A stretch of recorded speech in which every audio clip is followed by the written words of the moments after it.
Alex Scarborough with ESPN. For the players, I know you talked about keeping the joy of the game, but I'm curious, it's a long season, right? And you guys have had the target on your back the entire time, the win streak being number one.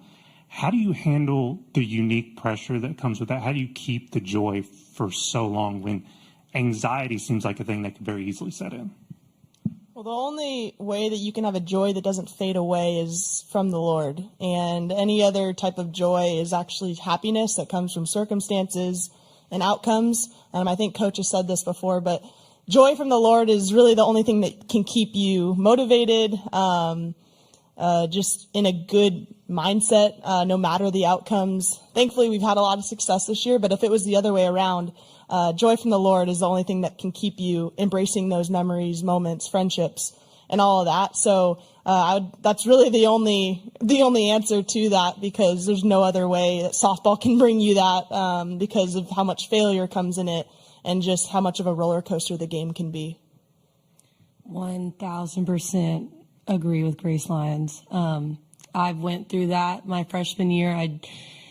I was so happy to win the college. I've talked about this before, but I was just so happy that we won the College World Series, but I didn't feel joy. I didn't know what to do the next day. I didn't know what to do for that following week. I didn't feel filled, and I had to find Christ in that. And I think that is what makes our team so strong, is that we're not afraid to lose, because if it's not the end of the world if we do lose. Yes, obviously we've worked our butts off to be here and we want to win, but it's not the end of the world because our life is in Christ, and that's all that matters.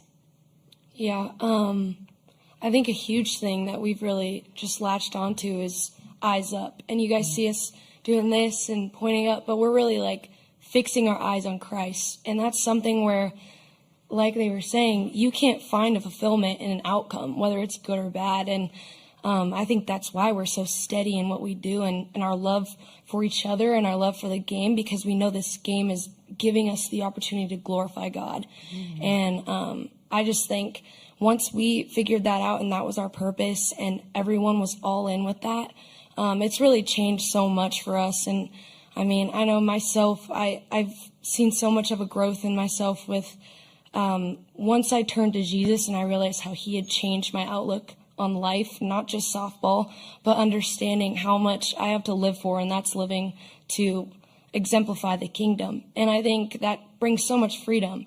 And I'm sure everyone's story is similar, but we all have those great testimonies that have really shown how awesome it is to play for something bigger. And I think that's just what brings me so much joy. And no matter the outcome, whether we get a trophy in the end or not, this isn't our home. And I think that's what's amazing about it, is we have so much more. We have an eternity of joy with our Father, and I'm so excited about that. And yes, I live in the moment, but I know this isn't my home. And no matter what, my sisters in Christ will be there with me in the end when we're with our King. So.